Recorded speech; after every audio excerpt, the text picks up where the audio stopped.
Queria que você abrisse comigo a sua Bíblia em Tiago, capítulo 4.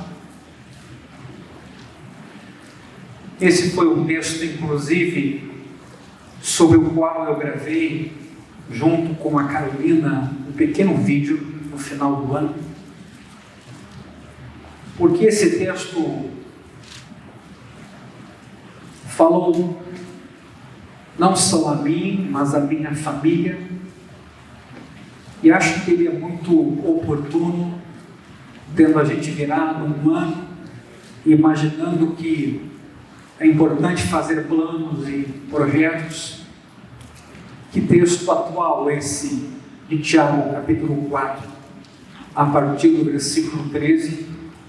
E eu convido vocês a fazerem essa leitura comigo. Se possível, até de pé, vamos ler esse trecho das Escrituras, a Palavra de Deus, escrita essa há 2000 anos e relevante para nós no meio de uma pandemia.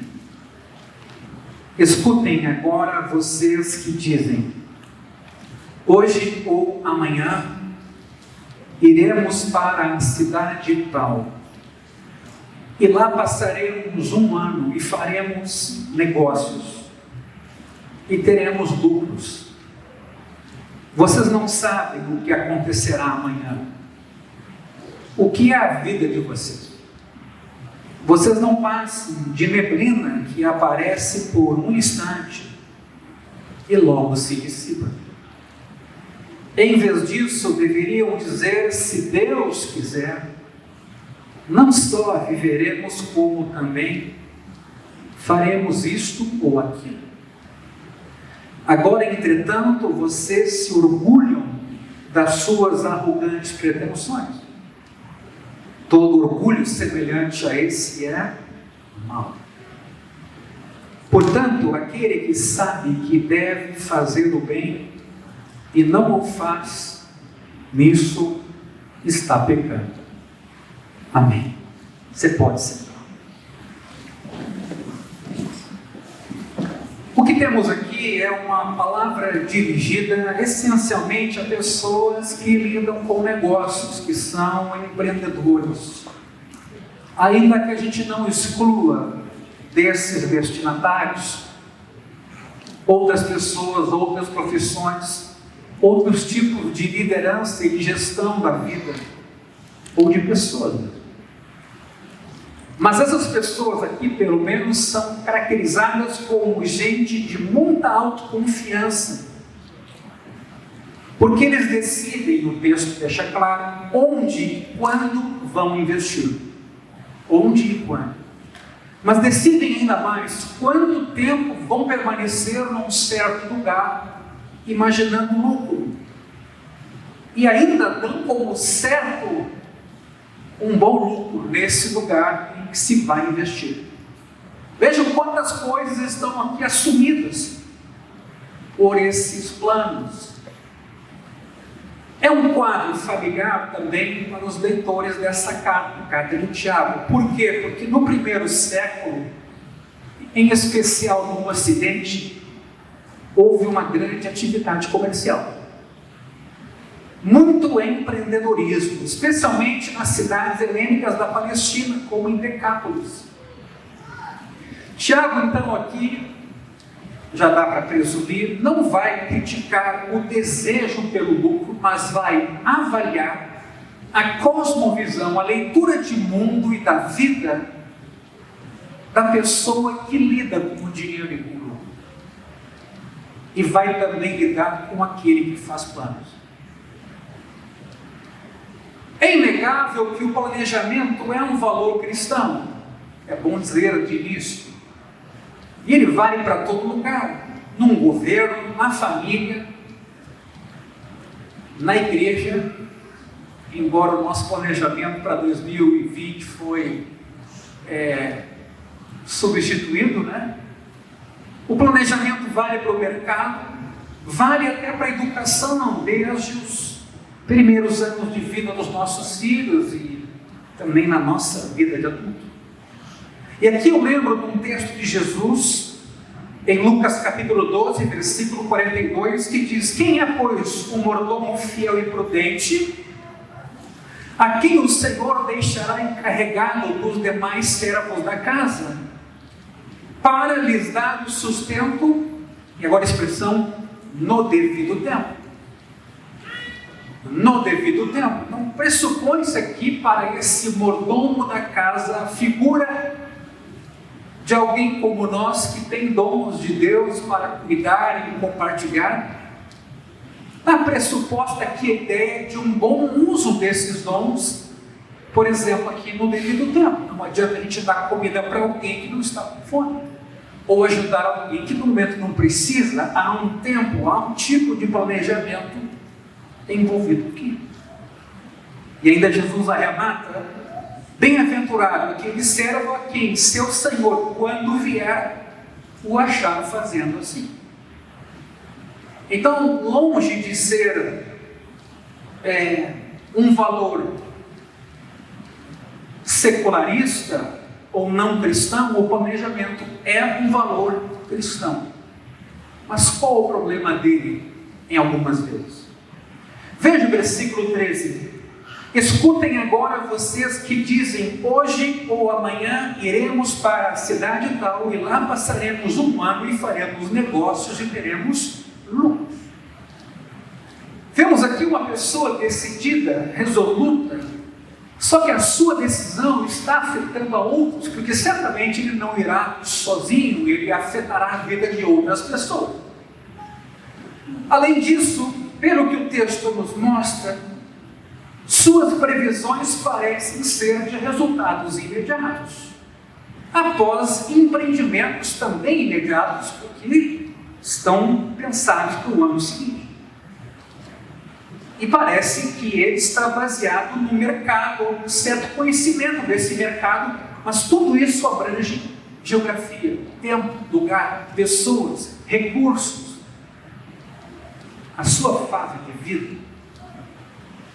Eu dizia agora há pouco que o nosso relógio biológico não tem como ser congelado, a gente só tem como aproveitar as oportunidades. Mas nesse versículo 14 que prossegue, Tiago vai adiante para dizer: vocês não sabem o que acontecerá amanhã. O que é a vida de vocês? Vocês não passam de neblina que aparece por um instante e logo se dissipa. Qual é o problema então desse planejamento?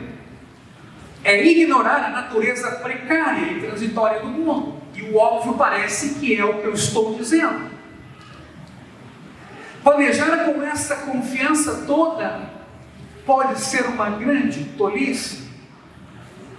Assim como o sol da manhã ou o vento dissipam com rapidez a neblina, nem sempre aqui no Salgado Filho, é bom dizer, assim é a nossa vida na Terra. Ela passa e quando a gente se dá conta, ela passou.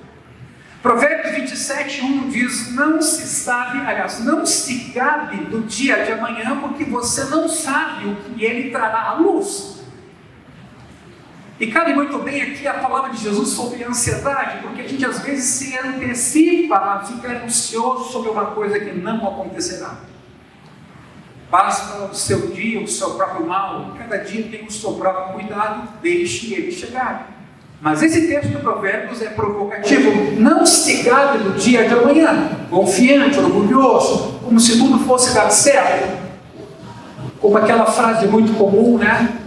Negócio fechado é contrato assinado. Porque você não sabe o que esse dia trará à luz. Eu cito aqui um outro texto de Jó, capítulo 7, que diz: lembra-te, ó Deus, de que a minha vida é um sopro. Assim como a nuvem se desfaz e passa, aquele que desce a sepultura jamais voltará a subir. É claro que aqui não está pressuposta uma ideia descrente sobre Deus e o seu poder, mas o sentido é dizer que a morte é inevitável. O texto prossegue, Jó 7. Deixa-me em paz, porque meus dias são um sopro. E finalizo com as palavras de Jesus.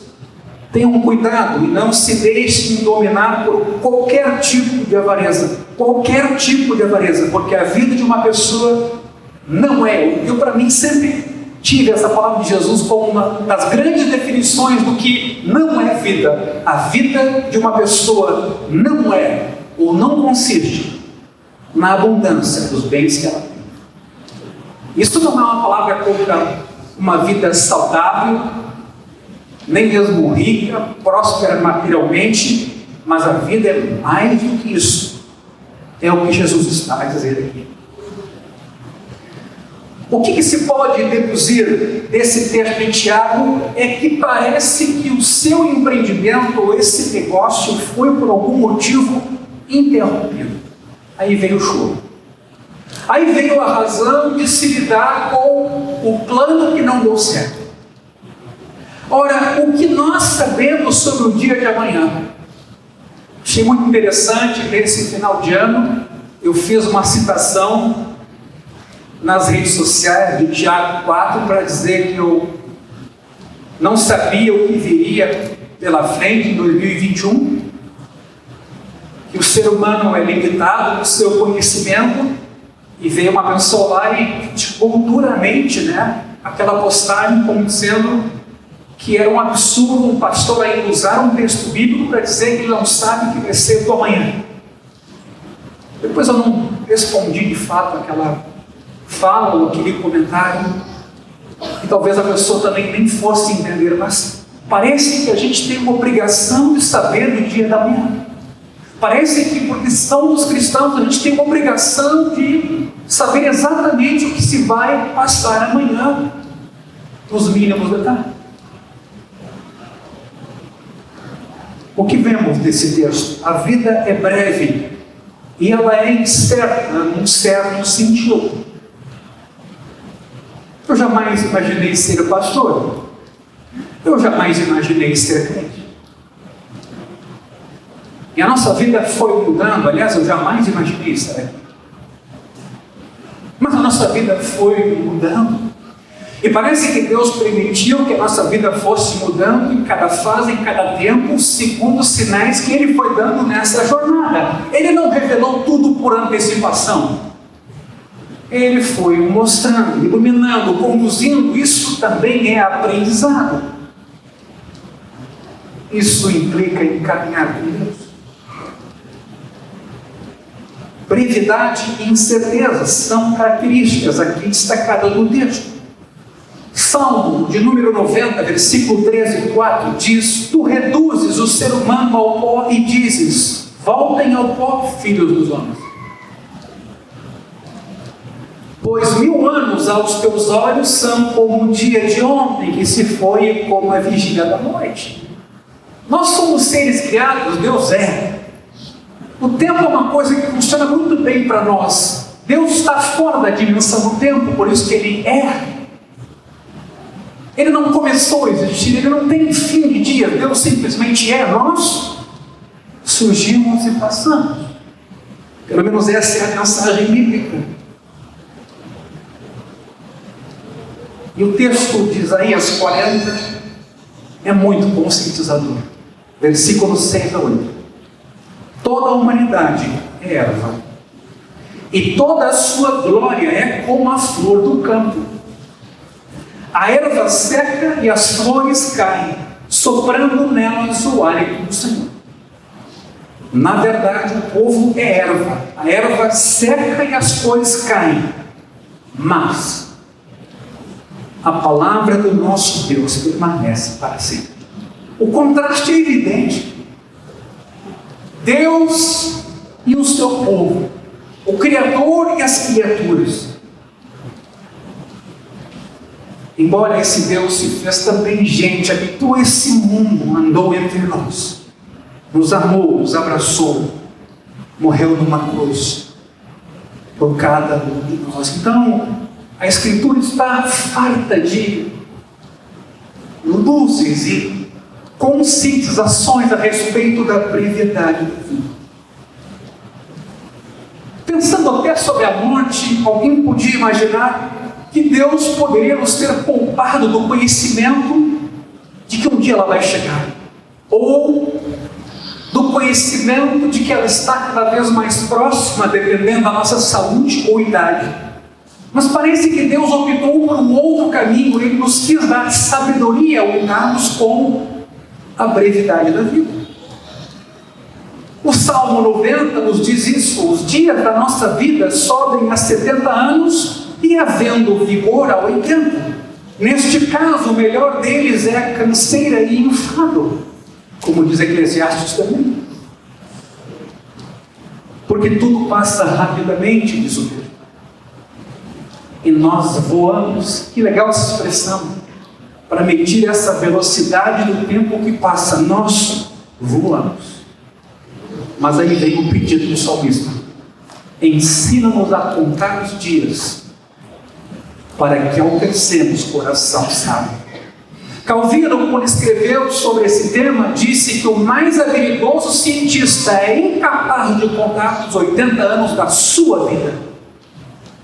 Os seres humanos medem todas as distâncias quando elas estão fora deles mesmos, mas não conseguem medir os seus próprios anos para avaliá-los, para conhecer os seus limites e ser mais sábio no investimento do seu tempo e do seu recurso.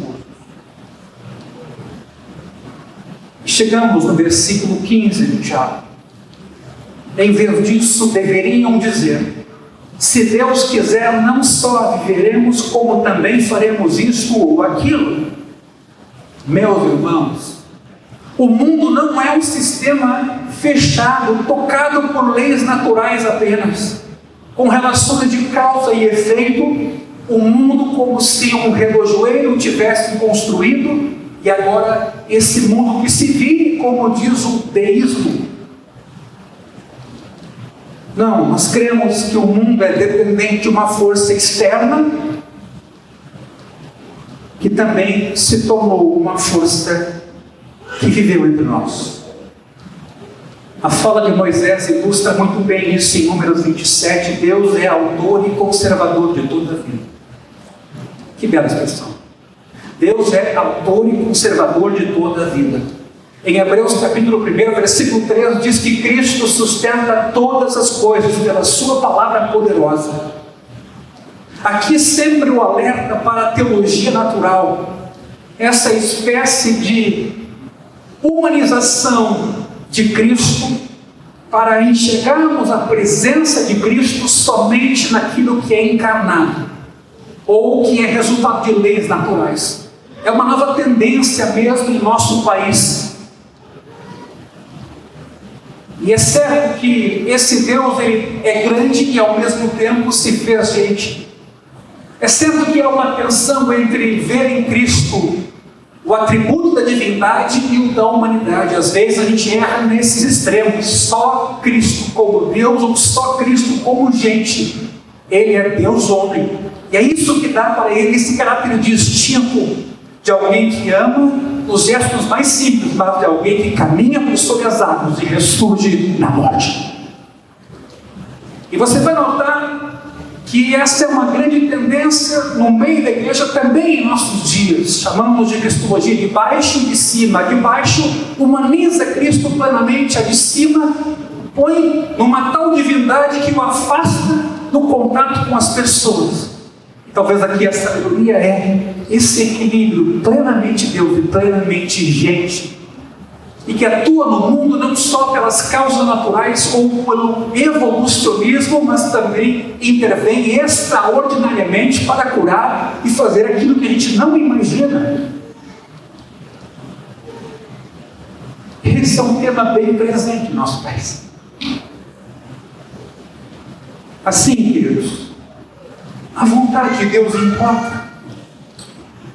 Nós não deduzimos a vontade de Deus simplesmente porque o mundo caminha de um jeito e nós quase que incorporamos que isso é andar com Deus. Existe também um outro tipo de fala e diálogo que Deus estabelece conosco. A vontade de Deus importa porque tudo foi criado para a sua glória. Cito aqui Colossenses 1, 16, 17. Pois nele, em Cristo, foram criadas todas as coisas, nos céus e sobre a terra, as invisíveis e as visíveis, sejam tronos, sejam soberanias, quer principados, quer potestades, tudo foi criado por meio dele e para ele há uma destinação. Ele é antes de todas as coisas, ele é. Nele tudo subsiste. Nada está fora de uma conversa religiosa. Nada nesse mundo está à parte de Deus e de quem ele é. É muito interessante que a palavra glória, entendendo aqui glória como uma razão da gente existir para a glória de Deus, aparece 159 vezes no Novo Testamento. Algum indício essa palavra com esse número nos dá da razão de nossa existência, para quem nós existimos. Pois é exatamente essa fé em Deus que age no mundo, que cria e que mantém, ou seja, fé na palavra de Deus que nos revela isso, que vai formar em nós uma cosmovisão cristã, uma leitura de mundo não secularizada, mas a partir da fé que nos faz entender quem somos, por que estamos aqui, para onde vamos e o que significa essa vida chamada humana, o que significa um casamento, o que significa ter filhos. Eu às vezes até me surpreendo com algumas pessoas quando a gente é abordado com a seguinte fala: pastor, isso não é assunto para discutir no templo, isso é assunto para discutir fora. Pode até ser que não seja pertinente falar isso no templo, mas não há nada da vida humana onde Deus não esteja envolvido. E essa cosmovisão, essa leitura de mundo a partir de Deus existindo, e Deus cuidando, e Deus salvando, e Deus presente, a partir dessa leitura que se forma em nós, é que nós vamos aprendendo a viver no mundo como Deus gostaria que vivêssemos. As nossas mentes vão sendo transformadas. E aqui eu faço a citação de Romanos 12, versículos 1 e 2, mas na nova tradução da linguagem de hoje. E eu vou ler com muita calma esse texto. Portanto, meus irmãos, por causa da grande misericórdia divina, peço que vocês se ofereçam completamente a Deus, como um sacrifício vivo, dedicado ao seu serviço e agradável a Ele. Esta é a verdadeira adoração que vocês devem oferecer a Deus. Não vivam como vivem as pessoas deste mundo, que não foram iluminadas, que não tiveram essa consciência, que vivem como se o mundo fosse uma sucessão de causa e efeito. Não vivam como pessoas deste mundo, mas deixem que Deus os transforme por meio de uma completa mudança da mente de vocês, meus irmãos. Quer dizer, qual é a nossa leitura sobre a pandemia, sobre a vida, sobre investimento, sobre educação de filhos, sobre casamento, sobre dinheiro, sobre tudo? Qual é a nossa mentalidade nova, a de Cristo? A despeito de toda a pressão no nosso entorno para a gente pensar como se pensa geralmente, qual é a mentalidade de Cristo a respeito de tudo? Deixe que Ele os transforme por meio de uma completa mudança da mente de vocês. Assim vocês conhecerão a vontade de Deus, isto é, aquilo que é bom, perfeito, agradável. Ainda hoje tem gente que pensa que a fé aliena, que um casamento indissolúvel é uma prisão, um terrível sofrimento. Ainda há gente que não entende a fé. E é compreensível que isso aconteça. Mas o que a gente pede é que quem experimentou a fé tenha a sua mente transformada para saber em quem crê, como crê. E por que não crê de uma forma como o mundo crê? Sim, o que está em questão aqui é se Deus quiser. E ela é uma expressão comum no nosso país. Virou um chavão. Ainda que as pessoas não creem em Deus ou não o consultem, é comum a gente ouvir, se Deus quiser. Essa expressão está na boca do apóstolo Paulo, Atos 18, 21. Ele se dirige a Éfeso e ele diz exatamente isso: se Deus quiser, irei visitá-los outra vez. Romanos capítulo 1, versículo 10, ele diz: em todas as minhas orações eu peço em algum momento, pela vontade de Deus, surja uma oportunidade de visitá-los. Quando escreve aos Coríntios, 1 Coríntios 4,19, ele diz: mas em breve, se o Senhor quiser, irei visitá-los, e então conhecerei não a palavra, mas o poder desses orgulhosos. E está estudando com a gente Coríntios aqui, está sabendo do que a gente está falando. Paulo queria olhar no olho desses que o rejeitavam naquela cidade. Mas veja, se o Senhor quiser. Mesma carta, capítulo 16, versículo 7, ele diz assim: porque não quero agora ver vocês apenas de passagem, pois espero permanecer algum tempo com vocês, se o Senhor o permitir. E talvez até a gente faça uma leitura muito rápida aqui para dizer: tá, mas Paulo era um apóstolo, um pregador da palavra, um religioso, tinha mais é que fazer isso. Mas será que é o que está aqui implicado? Será porque Paulo tinha uma missão eminentemente religiosa, ou aparentemente somente religiosa, e ele consultava? Em outro momento, o autor da carta aos Hebreus, falando sobre a doutrina cristã, que queria ele aprofundar esse ensino para os seus leitores, ele diz: nós não vamos voltar a ensinar o básico, faremos isso somente se Deus permitir. Hebreus 6:10. Então nós vemos o Paulo aqui, pelo menos, rendido, submisso, considerando Deus existente e como alguém que se relaciona, que orienta, que conduz.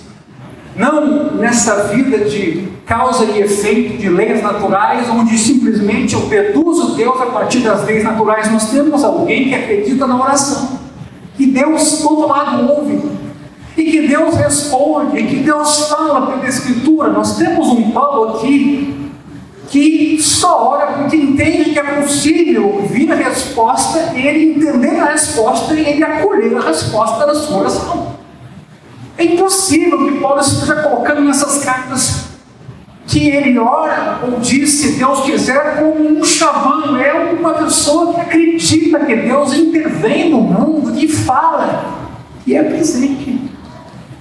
Eu queria que você pensasse em você nesse momento, não pensasse em mim. É óbvio que tudo vai conspirar hoje contra a oração, contra a leitura da Escritura, contra a fé em Deus. Tudo vai conspirar para haver um desânimo, uma secularização do país, como se Deus tivesse deixado a gente a própria sorte no meio dessa pandemia toda. Deus não existe, Deus não ouve, Deus não se importa. É claro. Mas para o bom ouvinte, o sensível, aquele que percebe, vai ver Deus em tudo isso. Não vai ver abandono, não vai ver falta de fidelidade, não vai ver falta de amor, não vai ver falta de graça, vai encontrar até mais dessas virtudes de Deus no meio dessa crise toda. Se os teus olhos forem bons, teu corpo será luminoso. Mas como o ser humano é mau por natureza, ele tende a projetar nos outros também a maldade, inclusive no próprio Deus. Por isso, meus irmãos, caminhando para o fim, nós não somos os donos da nossa própria história, como a gente costuma ouvir muito, né? Você é o dono da sua história. Para você ser dono da sua história, você tem que realmente poder responder por ela por completo. Mas aí Tiago vem e diz: o que é a vossa vida? É como uma neblina que cedo passa. A vida tem um sentido mais profundo e complexo do que nossas perspectivas terrenas podem considerar. Porque toda a vida, afinal, está nas mãos de Deus. E aqui eu lembro de Efésios, quando Paulo escreve para aqueles irmãos, ele diz: antes da fundação do mundo, Deus nos escolheu. Dá para entender isso? A gente não consegue nem chegar lá. Antes da fundação do mundo, Efésios 1:4, Deus nos escolheu em Cristo para sermos santos, ou seja, para sermos dele, irrepreensíveis, e em amor nos predestinou para ele, para sermos adotados como seus filhos por meio de Jesus, segundo o propósito de sua vontade. Finalidade: para louvor da glória da sua graça, para que as pessoas vejam a sua graça e louvem a sua graça, seu favor imerecido, e se dobrem, e se curvem, e se ajoelhem e confessem que só Jesus é o Senhor. E o texto ainda finaliza no versículo 6, que Ele nos deu gratuitamente no amado em Cristo. É claro que compreender isso, que Deus predestina, escolhe, salva, ama e faz tudo para a glória do seu nome, não deve levar ninguém à passividade e nem à omissão. Paulo vai dizer lá em Tessalônica que quem não quer trabalhar, não coma. Quem entendeu que ser crente é ser omisso, não entendeu que é ser crente.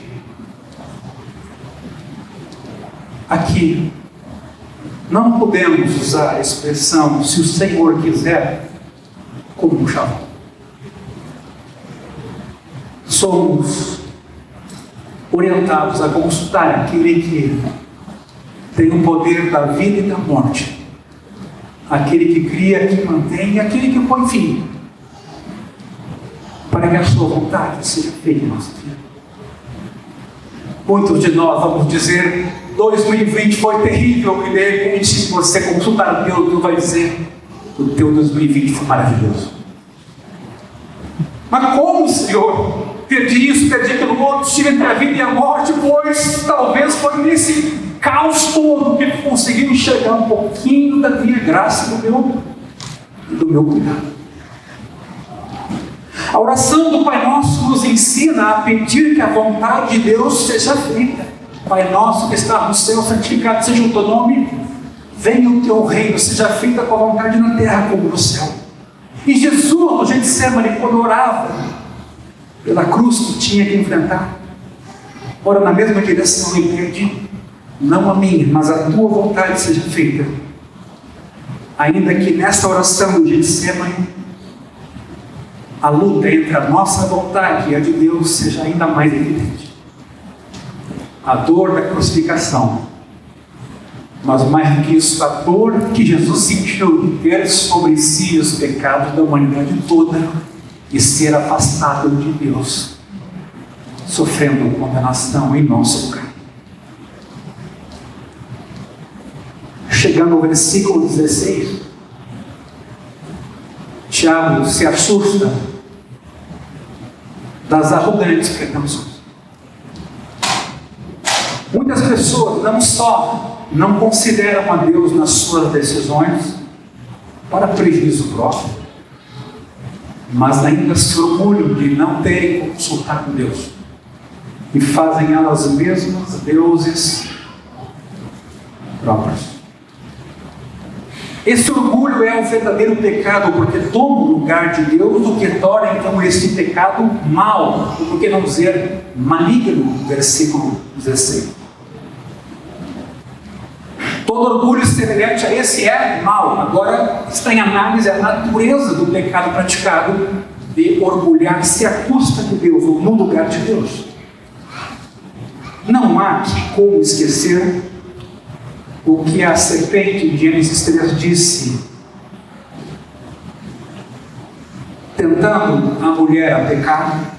Ela diz: os olhos de vocês se abrirão e, como Deus, vocês serão conhecedores do bem e do mal.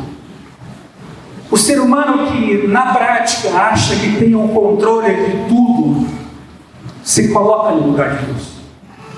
Ainda que o seu discurso possa ser um discurso mais religioso, de que Deus é o centro, de que Deus é quem decide tudo, de que Deus é quem eu consulto diariamente, mas na prática eu sou dono de mim mesmo. A Torre de Babel é um exemplo. Ela pretendia enaltecer o que o ser humano é capaz de fazer. Gênesis 11. Mas veja como Deus é. No capítulo seguinte, Gênesis 12, Deus chama Abraão. E Deus diz que Ele, Deus, é quem vai engrandecer o nome de Abraão. Gênesis 12, 2. E aqui somos remetidos a Tiago, só que nos versículos anteriores, Deus resiste aos soberbos, mas dá graça aos humildes. Por fim, o versículo 17 mexe com cada um de nós. Portanto, aquele que sabe que deve fazer o bem e nisso, aliás, fazer o bem e não o faz, nisso está pecando.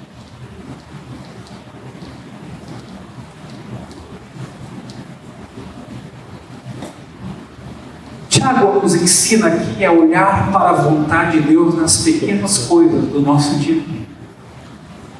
A gente costuma a invocar a Deus ou imaginar o auxílio de Deus nas grandes coisas, nos grandes projetos, naquilo que a gente tem dúvida.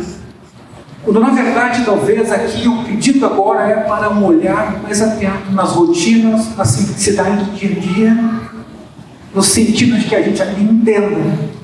Também é importante consultar a vontade de Deus, mas mais do que isso, saber que estamos fazendo a vontade de Deus, sendo pai, mãe, filho, vizinho, ou trabalhando na nossa vocação. Um texto para mim que abre o nosso chão é Provérbios 3, 27 e 28. Se você puder abrir, ou a gente puder projetar, é um texto que eu li hoje à tarde e confesso que ele mexeu comigo. Provérbios 3, 27 e 28. E vou ler na Nova Almeida e atualizada. Não deixe de fazer o bem aos que dele precisam, estando em sua mão o poder de fazer.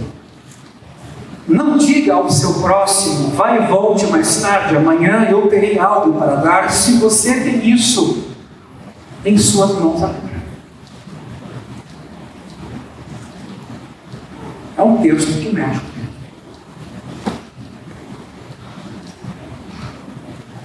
Omissão também é pecado.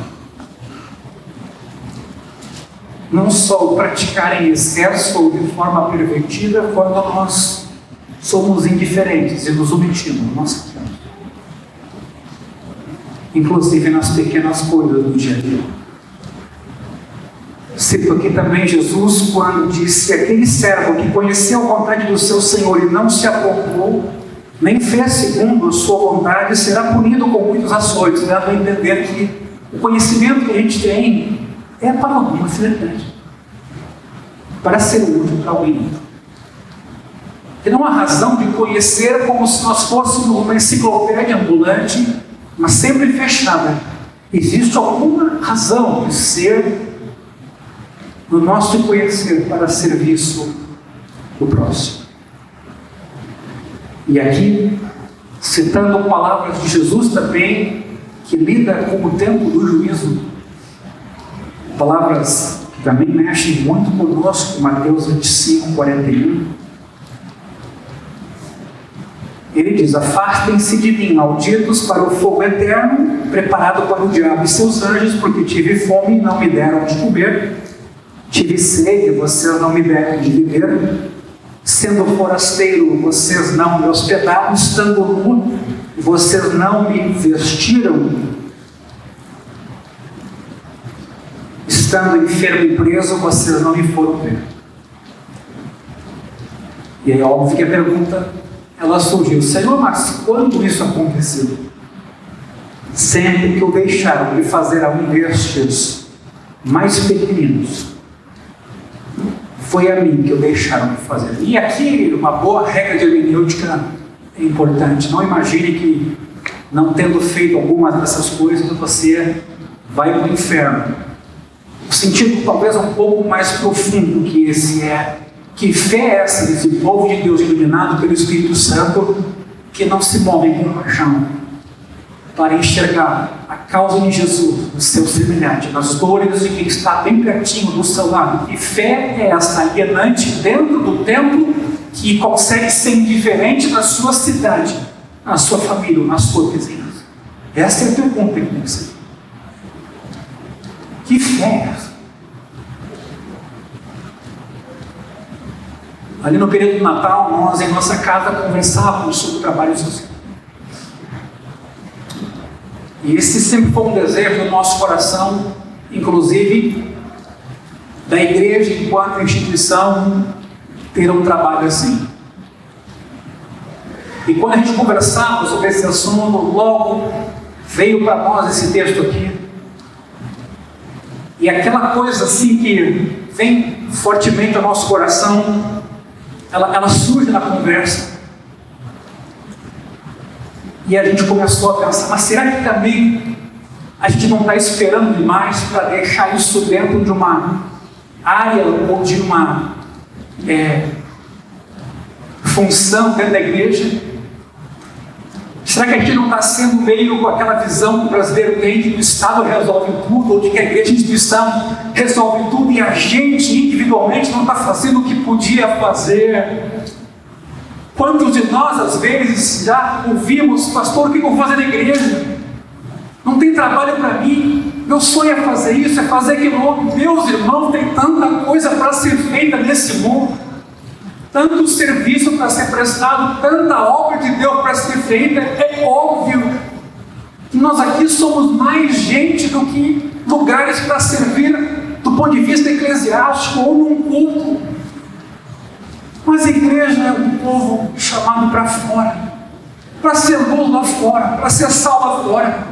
Então a gente lá pensava, que bom se a gente tiver um dia uma grande obra social organizada, para a qual os irmãos podem contribuir, para a qual os irmãos podem ofertar, e a gente então como instituição vai e faz. Mas aí nós fomos repreendidos por esse texto, porque eu posso começar a fazer hoje, e não pensar em envergadura do trabalho, ou se vai ter recurso ou não, mas eu posso amar as pessoas hoje, nas coisas simples do dia a dia, há muitas oportunidades de servir.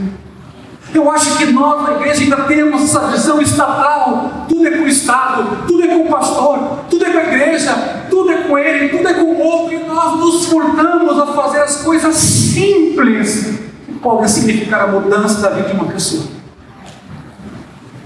Eu tenho dito desde o ano passado, e entrando nesse ano, nós queremos ser uma igreja para fora, no sentido de ser uma igreja que é igreja 24 horas por dia.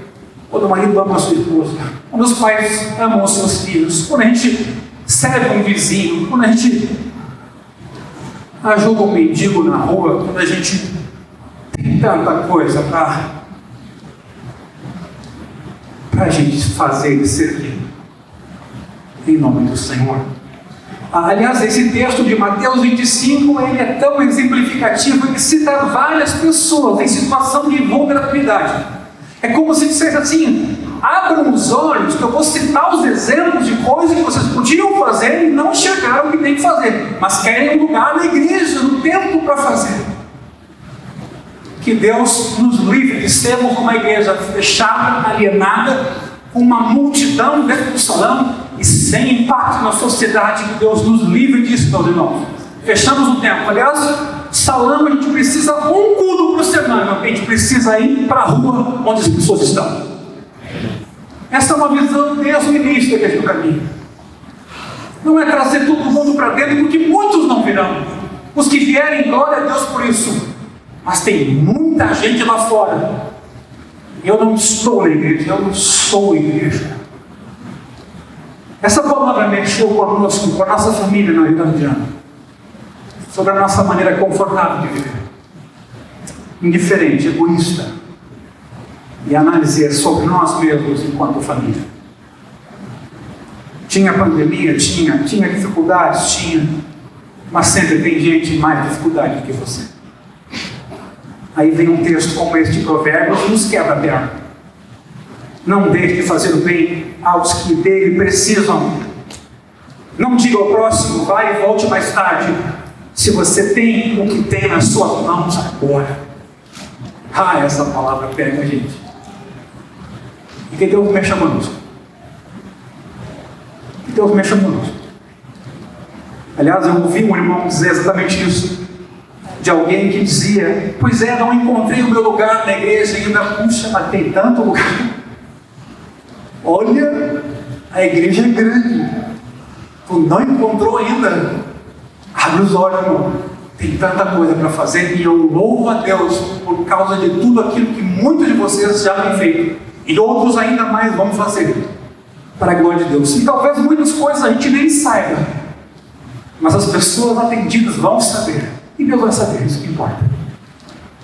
Então eu quero assim dizer a vocês: nós, enquanto Igreja do Caminho, não temos pretensão de ser uma igreja grande. A gente nem imagina isso. Mas a gente sabe que é chamado para ser luz e sal da terra.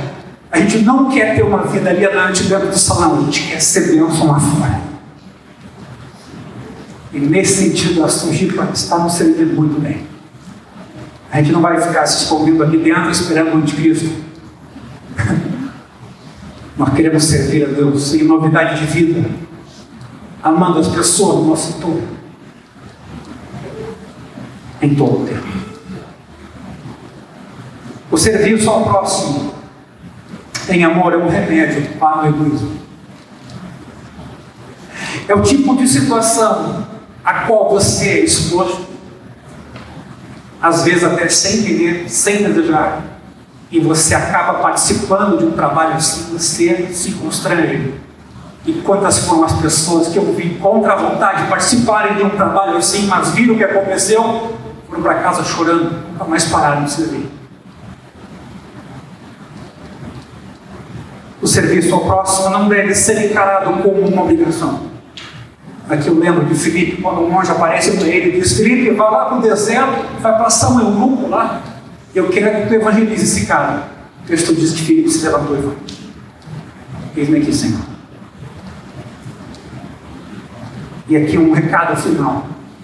Comece esse ano consultando e fazendo a vontade de Deus a partir da Escritura. Não perca tempo com muitos caminhos.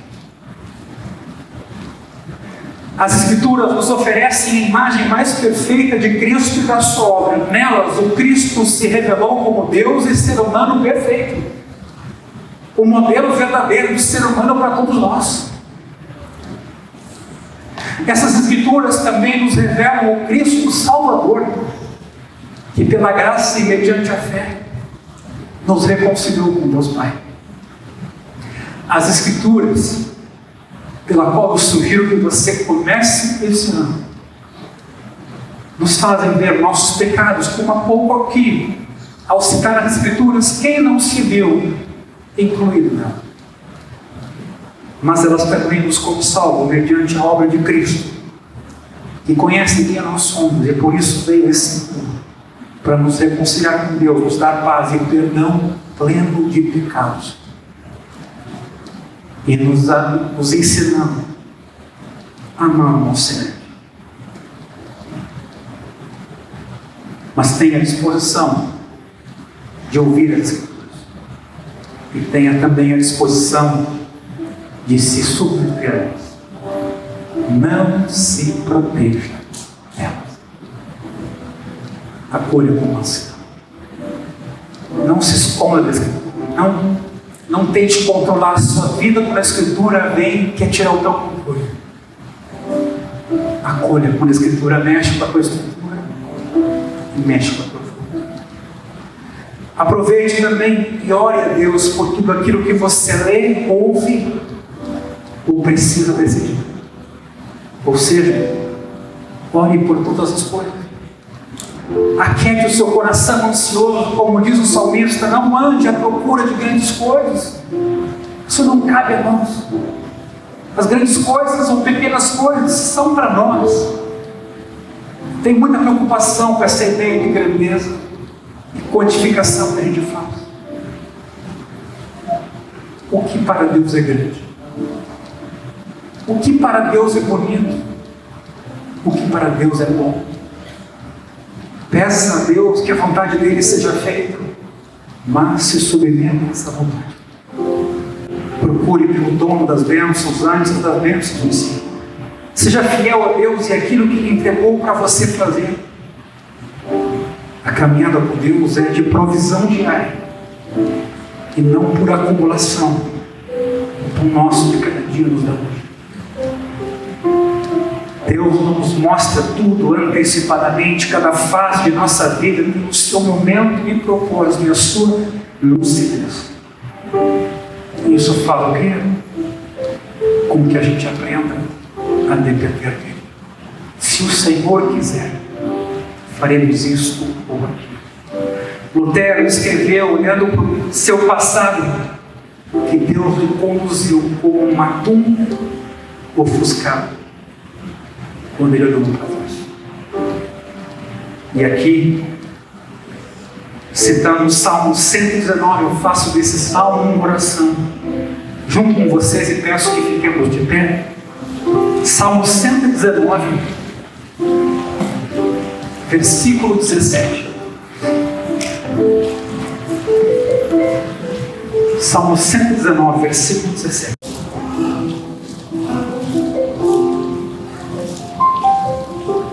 Podemos ler juntos? Está lá no telão. Vamos ler juntos. Ser generoso com o teu servo, para que eu viva e observe a tua palavra. Desvenda os meus olhos, para que eu contemple as maravilhas da tua lei. Sou peregrino na terra. Não escondas de mim os teus mandamentos. Amém. O que Davi aqui diz enquanto peregrino: não me pode faltar a tua palavra. Baixa a tua cabeça nesta noite, meu irmão, meu irmão. Senhor, muito obrigado. Muito obrigado pela tua palavra, viva e eficaz, mais cortante do que uma espada de dois gumes, que vai ao profundo do nosso coração e do nosso pensamento. Tu sabes que nós somos, Senhor. Tu sabes quem cada um de nós é. E é de ti, ante de ti, que nós confessamos que precisamos do seu perdão, precisamos da sua misericórdia, precisamos da tua cura. 2021, Senhor, vem pela frente. Tu sabes disso bem antes de nós. Tu tens tudo preparado, tudo está nas tuas mãos. Nós simplesmente dizemos a ti no noite de hoje que o teu reino venha, a tua vontade seja feita, e nos dê força e graça para enfrentarmos cada desafio profissional, familiar, de saúde, seja qualquer coisa. Tu conheces o futuro, hoje ou amanhã, mas nós sabemos que o Senhor é bom e a sua misericórdia dura para sempre. Dá-nos força, dá-nos graça, dá-nos sabedoria para vivermos nesse tempo, Senhor. Conduz a igreja no caminho, conduz cada uma das nossas decisões, das escolhas, das veredas, endireita os nossos passos. Nos dá cada vez mais amor pela tua palavra. Desvenda os nossos olhos, abre os nossos ouvidos para ver o que às vezes no meio de uma escuridão nem sempre é possível enxergar. Derrama a tua luz sobre nós, que eu viva e observe a tua palavra. Seja generoso para com o teu povo. Desvenda os olhos vendados, para que eu veja as maravilhas da tua lei, mesmo enquanto peregrino. Que eu veja a tua palavra lâmpada para os meus pés e luz para os meus caminhos.